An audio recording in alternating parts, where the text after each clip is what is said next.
में प्रकट होता है तो आपी दऊं, बस दे दो की इच्छा होती है। आनंदનું પ્રાગટ્ય એવું પ્રાગટ્ય છે કે આનંદ આપવાથી વધે છે, કોઈ દિવસ ઘટતો નથી। લક્ષ્મી આપવાથી ઘટે અને આનંદ આપવાથી વધે। जब आनंद प्रकट हुआ है तो उसे हो रहा है मैं क्या दूं। नियम एवो छे कि बाळक जन्मे, અત્યારે તો આ બધા નિયમ નથી, બધા સીધા મેટર્નિટી હોમમાં પહોંચી જાય છે। અહીંયા તો બધા વિડીયો પાડે છે, બાળકો જન્મે છે ને બાળક અત્યારે મેલું તેના ચિત્રો મેં જોયા છે અહીંયા। પણ એ વખતે પિતા નદી હોય ત્યાં સ્નાન કરવા ગયા, સનનો શાસ્ત્રીય પ્રકાર હતો।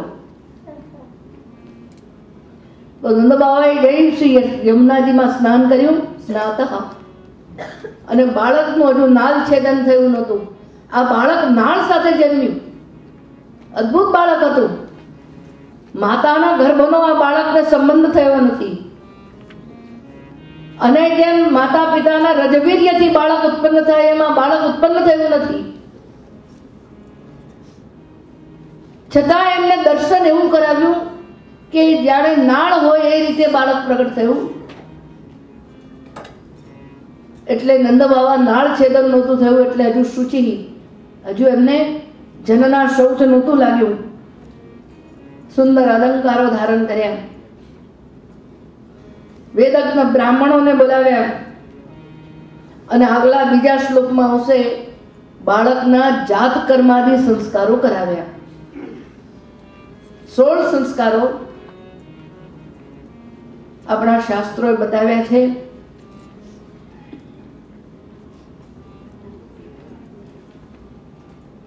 દરેક વેદની અંદર એના શ્રૌત સૂત્રો અને ગૃહસ્થ સૂત્રો આવે છે।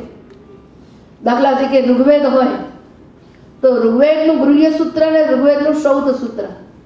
આ ગૃહ્ય સૂત્રની અંદર 16 સંસ્કારોનું વર્ણન આવે છે। ગૃહ્ય સૂત્રની અંદર ઘર કેમ બનાવવું, કઈ દિશામાં બનાવવું, આખું વાસ્તુશાસ્ત્ર એની અંદર આવે છે। ગૃહ્ય સૂત્રની અંદર કેવી કન્યા પસંદ કરવી, કેવો વર પસંદ કરવો, આ બધી વસ્તુ હજારો વર્ષોથી આપણા શાસ્ત્રની અંદર એનું વર્ણન આવે છે। અને શ્રૌત સૂત્રોમાં યજ્ઞ યાગાદિ કેમ કરવા એનું વર્ણન આવે છે। તો એ બાળકના જાત કર્મ સંસ્કાર કરાવ્યા। એ વખતે એક સોનાની શલાકા લઈ બાળકને મધ ચટાડવામાં આવે છે, અને એમ પણ આપણે લોકો અત્યારે ઘૂંટી પણ એને પીવડાવે છે। આ સંસ્કારો એ ભૂત સંસ્કારો છે। ભૂત સંસ્કારો એટલે કયા સંસ્કારો? આપણે 5 ભૂતો લઈને બેઠા છીએ, પૃથ્વી, જળ, તેજ, વાયુ અને આકાશ। આપણું આ શરીર 5 એલિમેન્ટ્સમાંથી બનેલું છે।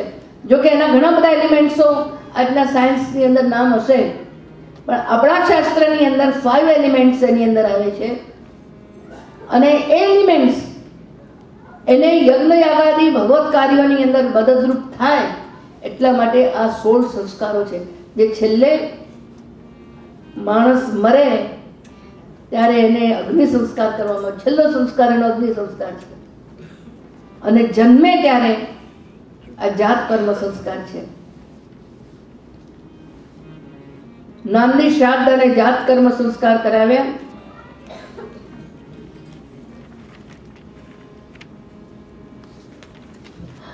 અહીં એક પ્રશ્ન પૂછો, नंदस्त्वात्मज उत्पन्ने,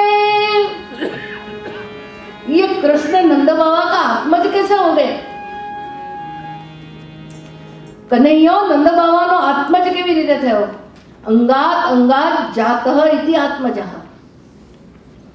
माँ बाप ना खास करीने पिताना आखा शरीरનું તત્વ એના શુક્રાણુમાં હોય છે, અને એ શુક્રાણુ જ જીવન છે, અને માં એક ક્ષેત્ર છે, એ બીજનું પોષણ કરે છે।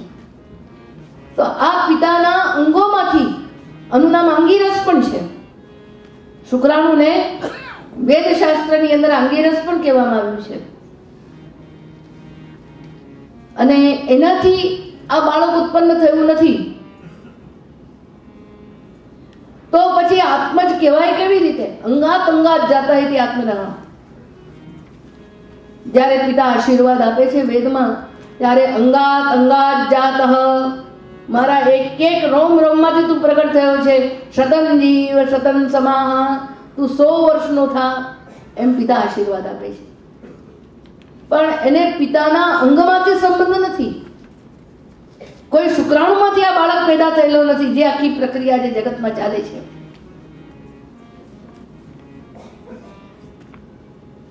અને છતાંય આ નંદ બાવાનો આત્મજ કેવી રીતે કહેવાય? આ દેવકીજીનો પુત્ર પણ નથી,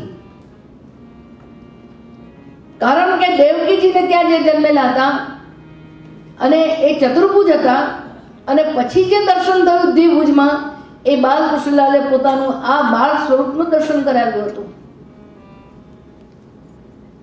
જે માયા અવતરી યશોદાજીને, એ માયાના આવરણમાં વાસુદેવ વ્યૂહ હતું, એનું પણ પ્રાગટ્ય થયું. અને આ વાસુદેવ વ્યૂહને એ ગર્ભનો સંબંધ છે. પણ જે પૂર્ણ પુરુષોત્તમ સ્વરૂપ છે એને ગર્ભનો સંબંધ નથી. એ તો કારાગૃહમાં પણ પ્રદ્યુમ્ન વ્યૂહની અંદર ભગવાને દર્શન આપ્યા, જે દેવકીજીના પુત્ર છે, અને અહીં યશોદાજીના પુત્ર છે. એટલે પૂર્ણ પુરુષોત્તમ એને ગર્ભનો સંબંધ નથી, પણ આ રીતે દર્શન આપ્યા. નંદ બાવામાં બુદ્ધિ ઉત્પન્ન કરી કે તમે મારા પિતા છો, હું તમારો પુત્ર છું. યશોદાજીમાં બુદ્ધિ ઉત્પન્ન કરી કે તમે મારી માતા છો, હું તમારો પુત્ર છું. અને આ બુદ્ધિ દૃઢ રાખીને ભગવાને લીલા કરી આખી પૂર્ણ પુરુષોત્તમે.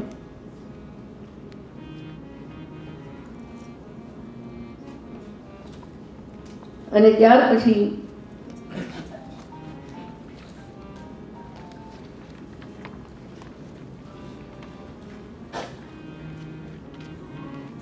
અને એટલા માટે મહાપ્રભુજીએ સુબોધજીમાં કહ્યું પિતુઃ પુત્રો જાતઃ, આ કૃષ્ણ પિતુઃ પુત્ર.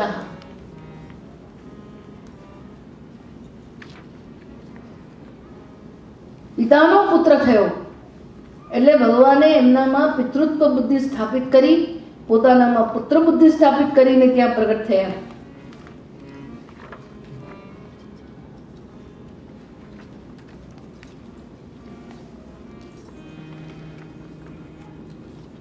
બ્રાહ્મણોને બોલાવ્યા અને બ્રાહ્મણો પાસે વેદના સંસ્કારો કરાવ્યા. વાચયિત્વા સ્વસ્ત્યનમ જાત કર્માત્મજસ્ય વૈ કારયામાસ વિધિવત પિતૃદેવાર્ચનમ તથા. એક કાગળ મને આપો તો મારે આટલું ઉથલાવવું નહીં પડે.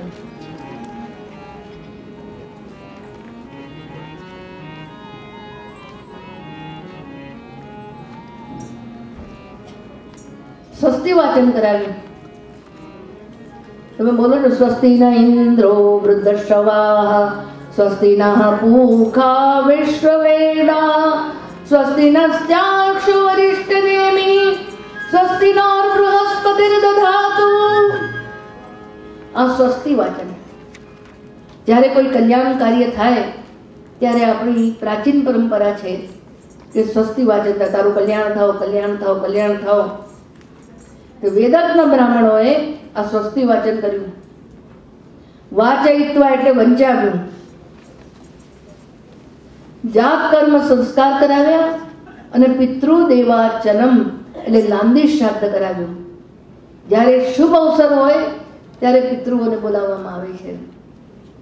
જેવી રીતે તમારે ત્યાં ગ્રહ શાંતિ હોય ત્યારે પિતૃઓ આવે છે, એવી રીતે બાળકનો જન્મ થાય ત્યારે પણ પિતૃઓ આવે છે.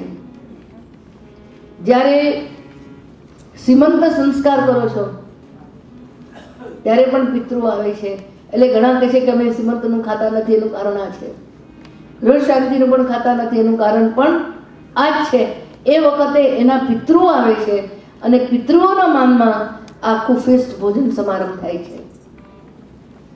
પરંતુ મરણ વખતે જે પિતૃઓ આવે છે અશુભ છે અને જન્મ વખતે જે પિતૃઓ આવે છે શુભ છે. કુટુંબીજનો તો ખાસ એમાં ભાગ લે છે. અને ત્યાર પછી ધેનું નામ નિયુતે પ્રાદાત વિપ્રેભ્યઃ સમલંકૃતે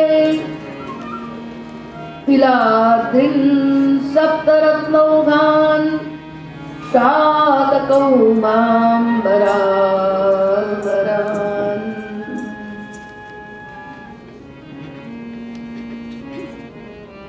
ધેનું નામ નિયુતે પ્રાદાત. નિયુત એટલે 2 લાખ ગાયો. નિયુત એટલે કેટલી? 2 લાખ ગાયોનું દાન કર્યું.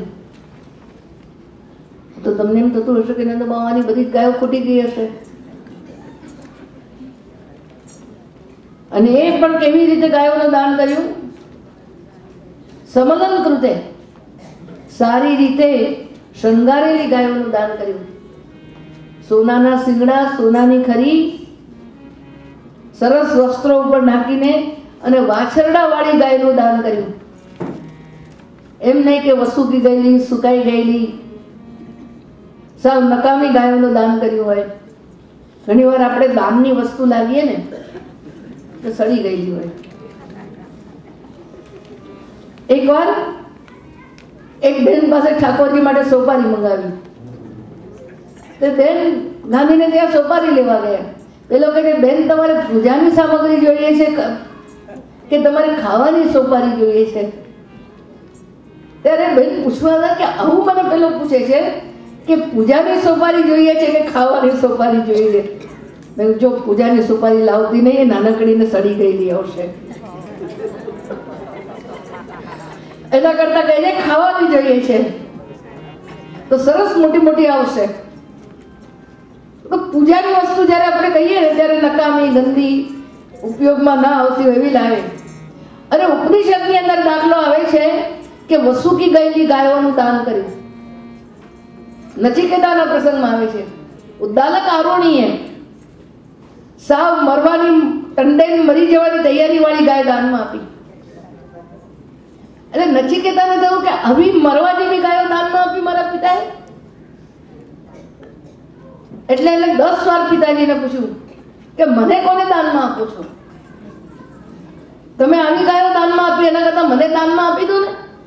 એટલે એવો પિતા ગુસ્સે થયો, જાઓ મૃત્યુવે દદામી, જ્યાં તને મૃત્યુને સોંપી દઉં છું. અને ખરેખર પેલો મૃત્યુલોકમાં ગયો. તો યમદેવ નહોતા તો 3 દિવસ એને વાડ જોઈ. અને નચિકેતાનું કેટલું સુંદર આખ્યાન ઉપનિષદોમાં આવે છે. અને જે નચિકેતાનો ઉપદેશ છે એની અંદર એની પરીક્ષા કરી છે દેવોએ કે હે નચિકેતા, આ 3જા વરદાનમાં તું જે આત્મ સ્વરૂપનું જ્ઞાન માગે છે એને બદલે તારે જોઈએ તો પૈસો માગી લે, સરસ છોકરી માગી લે, ઘર બાર જે જોઈએ તો માગી લે. પેલો કહે છે ના, આના સિવાય મારે બીજું કઈ જોઈતું નથી. તો આ બધી સવત્સા ગૌનું દાન કરવું જોઈએ, વાછરડી વાળી, અને 1-2 વેતરમાં આવેલી હોય એવી. અને એની સાથે 7 ધાન્યના ઢગલા કર્યા, તલના ઢગલા. શ્રી મહાપ્રભુજી આમાં લખે છે સુબોધનીજીમાં કે 7 ધાન્યની અંદર મૂળ ધાન્ય છે તલ. કારણ કે હોમવાનું દ્રવ્ય છે. જ્યારે આપણે યજ્ઞ કરીએ છીએ ત્યારે 2 વસ્તુ હોમીએ, જવ અને તલ. એટલે હોમવાનું દ્રવ્ય હોવાથી એ મુખ્ય દ્રવ્ય છે. એના 7 ઢગલા કર્યા. અને રત્નૌઘાન, ખૂબ રત્નો અંદર પધરાવ્યા એ તલના ઢગલાની અંદર. અથવા તો રત્નોના ઢગલા જુદા કર્યા અને તલના ઢગલા જુદા કર્યા. 2 અર્થ અહીંયા ટીકાકારોએ કાઢ્યા છે. અને શાતકૌંભ એટલે સોનું. શાતકૌંભ એટલે, અને અંબર એટલે કપડું. સોનું અને કપડું એનાથી પેલા પર્વતોને ઢાંક્યા. એટલે તમે વિચાર કરી શકો કે કેટલું બધું સોનું અને કેટલા બધા કપડા પેલા પર્વતો ઉપર, એટલે ધનના અનાજના ખડકા હતા જે તલના, એને ઢાંક્યા હશે.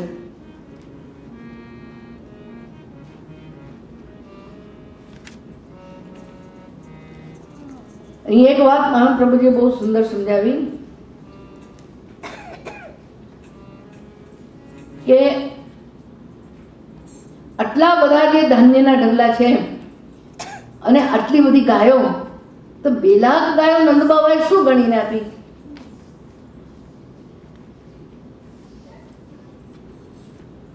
એનો ખુલાસો બીજા આગલા શ્લોકની અંદર આવે છે. કાલેન સ્નાન શૌચાભ્યામ સંસ્કારે તપસેજ્યયા શુદ્ધ્યંતિ દાનૈઃ સંતુષ્ટ્યા દ્રવ્યાણ્યાત્માત્મવિદ્યયા. શુદ્ધિના 9 સાધનો બતાવ્યા. કેટલીક શુદ્ધિ કાળ દ્વારા થાય છે, સ્નાન દ્વારા અને પવિત્રતા દ્વારા થાય છે, સંસ્કારો દ્વારા શુદ્ધિ થાય છે, તપ દ્વારા, યજ્ઞ દ્વારા, દાન દ્વારા, સંતોષ દ્વારા અને આત્મવિદ્યાથી શુદ્ધિ થાય છે. એનું બહુ સુંદર વિશ્લેષણ સુબોધ નિધિમાં શ્રી મહાપ્રભુજી આખા શ્લોકનું કર્યું.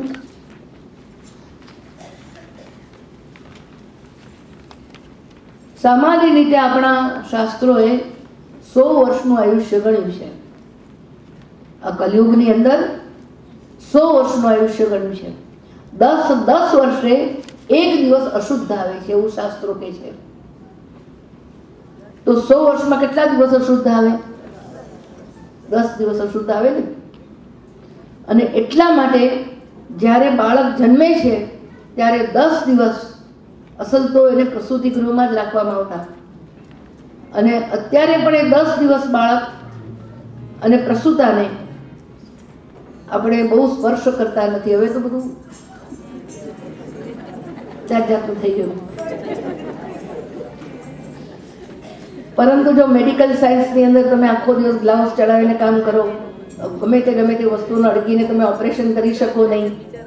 અહીં તો એક બાબતમાં પેલું આત્મામાં મૂકી લગાડે, શું લગાડે છે મને ખબર નથી, હે, અને પછી ગ્લાઉઝ ચડાવીને પછી જ આપણને અડકે છે. એ બધી શુદ્ધિનો કેટલો ખ્યાલ રાખવામાં આવે છે. જો નાના ઇન્સેક્ટ્સ આપણને ચોંટી જતા હોય તો માણસની અંદર કેટલી અશુદ્ધિઓ છે એ પણ સંક્રામક રોગ જેવી છે. જેને તેને લોકો અહીંયા હું તો જોઉં તો ભેટતા જ પડતા હોય છે. કોઈ છોછા નહીં, કશું જ નહીં. અને અહીંયા મળવાનું પણ આમ સેકન્ડ કરીને, ત્યારે આપણે દૂરથી હાથ જોડવાના. ગમે તે માણસને અડકવાથી, ગમે તે માણસને ગમે તે કરવાથી એની અંદર જે વાસનાઓના કીડાઓ સળવળતા હોય એ આપણી અંદર સંક્રમિત થાય છે. આનું નામ સ્પર્શ દોષ છે. મહાપ્રભુજીએ 5 દોષ ગણાવ્યા, એમાં સ્પર્શ દોષ બહુ મોટો દોષ ગણ્યો છે કે કયા માણસને અડકવું અને કયા માણસને નહીં અડકવું. કઈ એને છૂઆછૂતની વાત નથી આ, પરંતુ આ પોતાની જાતને સલામત રાખવા માટે, પોતાના માનસને સલામત રાખવા માટે કોર્ડન છે. અને એટલા માટે આપણે અડક્યા વગર એકબીજાને હાથ જોડીને સ્વાગત કરીએ છીએ. તો 100 દિવસ અશુદ્ધ છે. કેટલા છે? તો 10 વર્ષના કેટલા દિવસ થાય? દિવસ 3600. આપણે અત્યારે 360 દિવસ ગણીએ તો 3600 થાય. કારણ કે સૂર્ય અને ચંદ્રની ગતિ પ્રમાણે દિવસો 65 કે 60 છે, તો 3600 થાય. 3600 દિવસે 10 વર્ષે એક અશુદ્ધ આવે, એટલે 3600 દિવસે એક અશુદ્ધ થાય. તમે દાન આપો એટલે એની શુદ્ધિ થાય.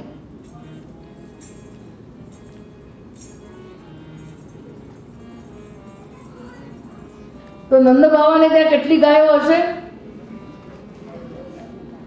જેને શુદ્ધ કરવા 2 લાખ ગાયોનું દાન આપ્યું? ભાઈ મને કોઈ ગણીને આપે ત્યારે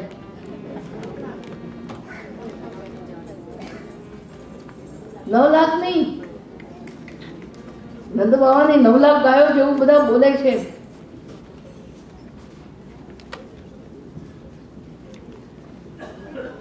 તમે ગણશો તો સમજણ પડશે કે નંદ બાવાની કેટલી ગાયો હતી, એમાંથી 2 લાખ જ ગાય આપી છે. 7 કરોડ 20 લાખ. મને ગણતા હજુ નથી ખ્યાલ, તમારી પાસે કોમ્પ્યુટર નથી કે અત્યારે કેલ્ક્યુલેટર પણ નથી.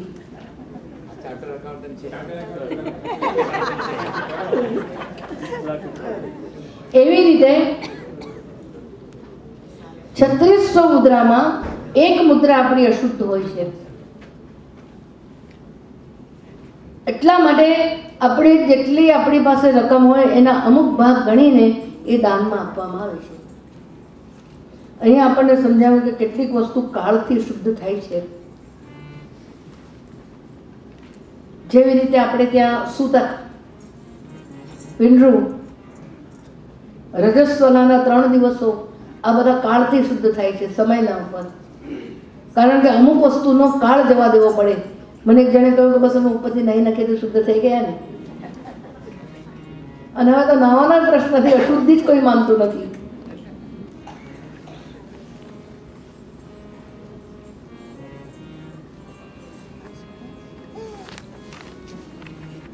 એવી રીતે સ્નાન શૌચાભ્યામ, સ્નાન આખા દેહને શુદ્ધ કરે છે. આપણે નાહીએ એટલે જે આખા દિવસની આપણી અશુદ્ધિ હોય તે બધી દૂર થઈને એક તાજગી આવી જાય છે. અને શૌચ આપણા એક દેશને શુદ્ધ કરે છે. એટલે ધારો કે હાથ બગડેલા હોય તો આપણે હાથ ધોઈ નાખીએ, પગ બગડેલા હોય તો પગ બગડી નાખીએ, મોઢું બગડેલું હોય તો કોગળા કરીને શુદ્ધિ કરીએ. તો આ એક દેશને શુદ્ધ કરે છે.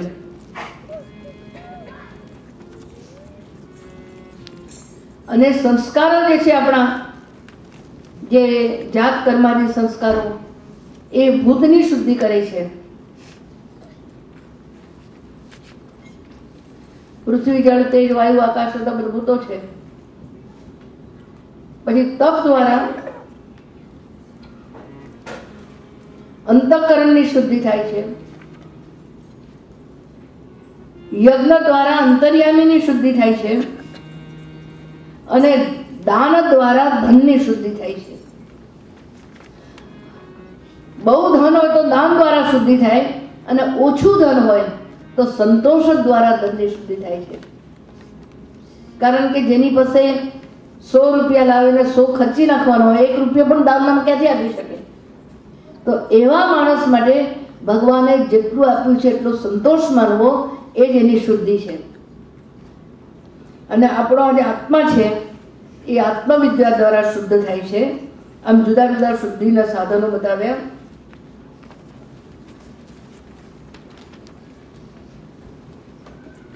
નંદ બાબા પાસે એ વખતે 72 કરોડ ગાયો હશે. હવે કેવી રીતે ગાયો હશે મને ખબર નથી, અને ગાયો કઈ ગૌશાળામાં રહેતી હશે પણ મને ખબર નથી.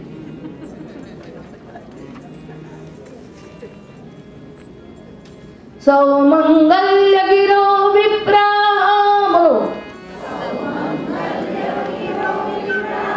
સૂતમાગત બંદિનઃ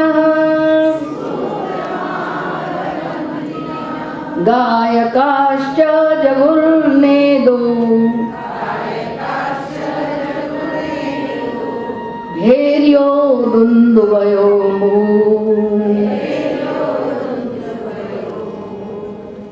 એ વખતે બ્રાહ્મણોએ સારી સુમંગલ વાણીઓનો ઉચ્ચાર કર્યો, વેદધ્વનિ કરી. સૂત, માગધ અને બંદીજનોએ પણ સૌમંગલ્ય વાણીનો જય જયકાર કર્યો. સૂત એટલે પૌરાણિકો, જે પુરાણ વાંચનારાઓ છે, એમને પુરાણોના વાક્યોથી વેદધ્વનિ કર્યો.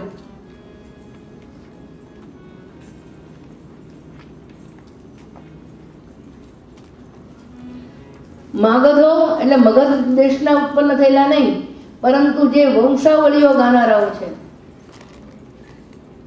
ચારણો વગેરે વંશાવળી ગાનારા જે રાજાઓને ત્યાં રહેતા હતા, એમણે પણ મંગલ ધ્વનિ કર્યો. અને વૈતાલિકો એટલે ભાટ, જે બધાની પ્રશંસા કરનારા, ભાટ, ચારણો આ બધા આવે ને, એમણે પણ મંગલ ધ્વનિ કર્યો. સારા સારા કવિત્વ બનાવ્યા.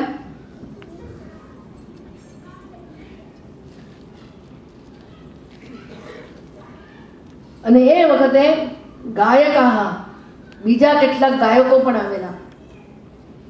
એમને સુંદર રાગ રાગીણીઓ છેડીને કૃષ્ણાવતારના વધામણા ગાયા. ચકારથી એમ પણ કહ્યું કે ગાન સાથે નૃત્ય પણ ત્યાં થયું કૃષ્ણાવતાર વખતે.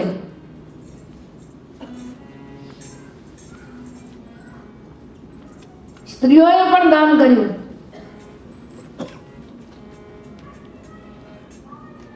પછી દુંદુભય ભેર્ય મુહુ નેદુહુ. ભેર્ય એટલે નગારો, ભેર્ય એટલે નગારા વગાડ્યા અને દુંદુભીઓ વગાડી. વારંવાર જોશ જોશથી દુંદુભીઓ, નગારાઓ આ બધું કૃષ્ણાવતાર વખતે વાગવા લાગ્યું. નૃત્ય કરવા લાગ્યા, ગાવા લાગ્યા, વેદ ધ્વનિના અવાજો સંભળાવવા લાગ્યા. કૃષ્ણાવતાર થવાનો જે સમય હતો એ કૃષ્ણાવતાર વખતે આખું વ્રજ સ્વચ્છ ધોઈને સ્વચ્છ કરવામાં આવ્યું. વ્રજા સમૃષ્ટ સંસિક્તા, વ્રજા સમૃષ્ટ સંસિક્તા દ્વારા જીર ગૃહાંતરમ ચિત્રધ્વજ પતાકાસ્રત ચૈલ પલ્લવ તોરણૈ.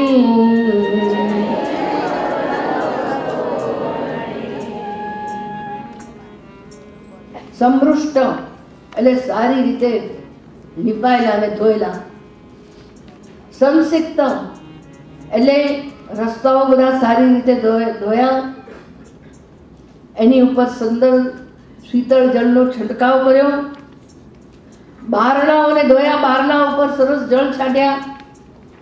અજીર એટલે આંગણાઓ, આંગણાઓ સ્વચ્છ કર્યા અને ઉપર જળ છાંટ્યા સુગંધી. ગૃહાંતરમ ઘરના ઓરડાઓ બધા સ્વચ્છ કર્યા. અને મહાપ્રભુજી કહે છે એટલા ઓરડાઓની ભીતો પણ બધી સાફ કરી. એટલે વાત સ્પષ્ટ છે કે એ વખતે ગોબરના તો ઝૂંપડા નહીં હોય.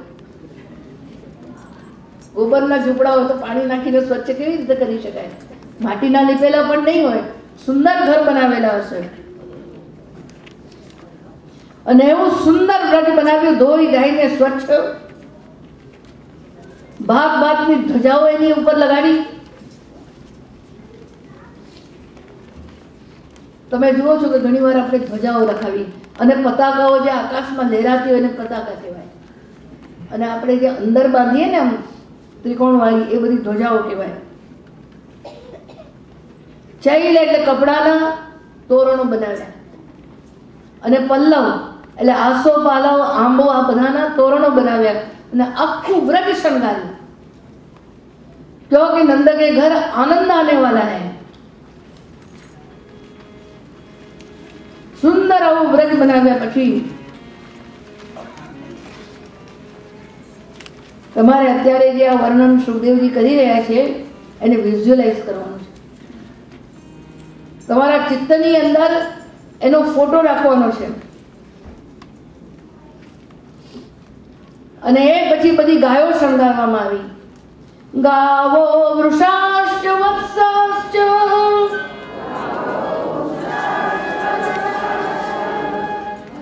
હરિદ્રા તૈલ રૂષિતાઃ ચિત્ર વિચિત્ર ધાતુ બરહસ્ત્ર વસ્ત્ર કાંચન માલિનઃ.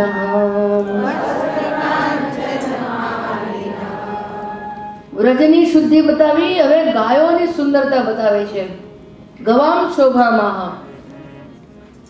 અહીં ગાવહ શબ્દ ગાય અને બળદ બંને માટે છે. ગાયો પણ શણગારી અને જે ખેતીમાં કામ લાગે એવા બળદ હતા એને પણ શણગાર્યા. અને વૃષા એટલે આખલાઓ, જે આખલાઓ કોઈના કંટ્રોલમાં રહે નહીં એવા આખલાઓને પણ શણગાર્યા. નાના નાના વાછરડાને વાછરડીઓને શણગાર્યા. અને શણગારીને શું કર્યું? હળદી એમના ઉપર ચોપડી, છાપાઓ માર્યા. તેલની અંદર બોળેલી હળદીઓના છાપાઓ માર્યા. સુંદર સુંદર ગેરુ વગેરે ધાતુઓથી એમના મોડા વગેરે ચિતર્યા. સોનાની માળાઓ ગાયોને પહેરાવી. આજે સોનાનું નામ દેવાયું. હવે તો ચાંદી એ ગઈ, પિત્તળ રહી ગયું. અને કઈ નહીં તો પેલી ખોટી ધાતુઓ બધી રહી ગઈ. ખરા ગયા ને ખોટા રહી ગયા સિક્કાઓ. કઈ નહીં, આપણે પણ ખોટા સિક્કા જેવા છીએ, પણ ઠાકોરજી આપણને સ્વીકારે છે એટલે ખરા થવાના અને થવાના છીએ. આ રીતે સુંદર ગાયોને શણગારી. હવે ગોવાળિયાઓએ શું કર્યું એ બતાવે છે.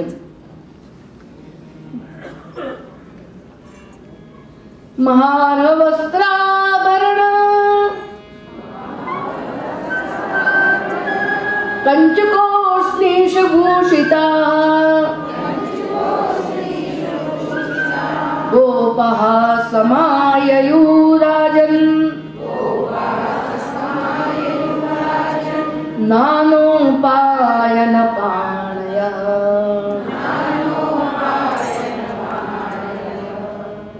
સુખદેવજી પરીક્ષિત રાજાને કહે છે, હે રાજન, આ ગોપોએ મહાર્ઘ વસ્ત્ર, ખૂબ અર્ઘ એટલે કિંમતી, ખૂબ કિંમતી વસ્ત્રો ધારણ કર્યા. શ્રી મહાપ્રભુજીએ ત્યાં ટીકામાં લખ્યું છે કે જે કપડાઓ મૂંઘા હતા ને એમને કબાટમાં મૂકી રાખેલા, એ બધા બહાર કાઢ્યા. અહીં તો નંદ મહોત્સવ એટલે ફાટેલી સાડીઓ લોકો લઈ આવે, કારણ કે દૂધ દહીં ઉછળવાના છે, પણ જોજો અહીંયા તો નથી ઉછળવાના. સુંદર સુંદર વસ્ત્રો લઈ આવ્યા. કંચુક એટલે પેલી કાંસો વાળી બંડીઓ પહેરે છે ને, એવી બંડીઓ પહેરીને આવ્યા, જાત જાતના કલરની. ઉષ્ણીશ એટલે પાઘડીઓ, મોટી મોટી પાઘડીઓ, સાફાઓ બાંધીને આવ્યા ગોપો. એનાથી વિભૂષિત બનીને આવ્યા. અને હાથની અંદર નાના ઉપાયના, અનેક પ્રકારના પ્રભુને આપવા માટેના રમકડા વગેરે સાધનો લઈને આવ્યા. અથવા તો એમ પણ કહી શકાય કે દૂધ દહીંની ગાગરો ભરીને ગોવાળિયાઓ લાવ્યા, કાવડો ભરીને લાવ્યા, ડોલતા આવ્યા. ભાગવતજીની અંદર ગોવાળિયાઓને પહેલા નંદભવનમાં મોકલ્યા છે. જ્યારે સુરદાસજીએ ब्रज भयो महेरी के पूत जब यह बात सुनी, એમાં આ લોકો ગયા, ક્યાં ઉઠી ગયા?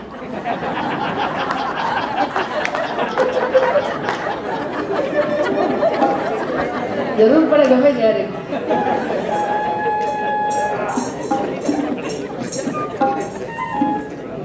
જ્યારે સુરદાસજીએ પહેલા ગોપીજનોને પધરાવ્યા.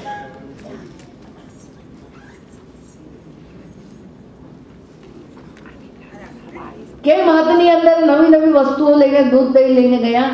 તો બે સ્થળ એવા છે જ્યાં ખાલી હાથે ન જવાય.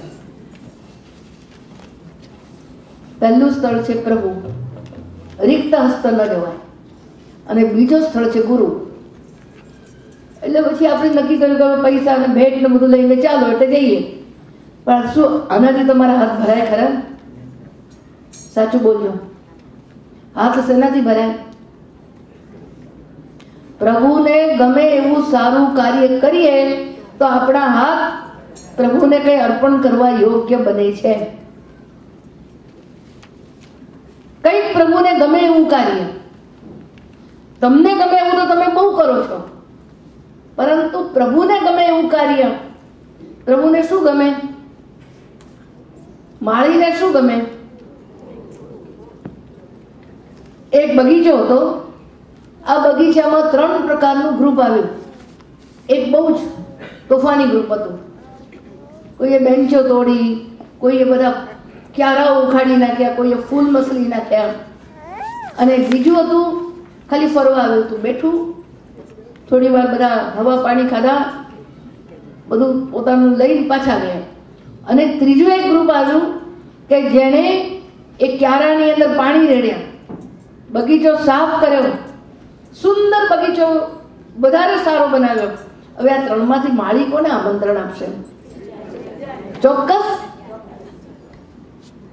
પેલા તોડફોડ કરે એને નહીં ને, અને બીજો હતો કે માસ્તરજી મારે નહીં ને ભણાવે નહીં. પણ માળીનું આમંત્રણ મળે છે પેલા ત્રીજાને. એમ ભગવાનને આમંત્રણ કોને મળે? જે પોતાના હાથમાં કંઈક સારું ભગવાનને ગમે એવું करे. आ बगीचो है भगवान, ये फूल चमन खिलाए कन्हैया का, और कन्हैया के चमन में जो बागबा बन के जाता है उसे बार बार कन्हैया बुलाता है कि मेरे चमन का तू बागमा है, आ मारा बगीचानो तू रखेवाळ छे અને તું વારંવાર આવજે ને મારા બગીચાની રક્ષા કરજે. એક ફૂલને પણ કોઈ ઉછેરે છે તો એ ભગવાનને બહુ ગમે છે. અને એ જ હસ્તો જ્યારે પ્રભુની સેવા કરે છે ત્યારે તો પ્રભુને ખૂબ જ ગમે છે. અને હવે ગોપીજનો પધાર્યા. गोप्यश्चा कर्णमुदिता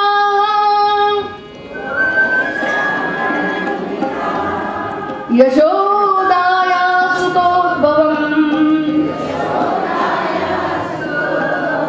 आत्मानं भूषयन् चक्रु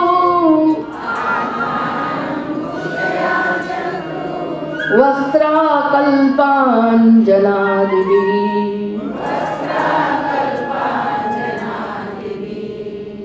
જ્યારે ગોપીઓના કાનમાં સમાચાર પહોંચ્યા, અરે સખીઓ, नंद के घर लाला हुआ है, आकर मुदिता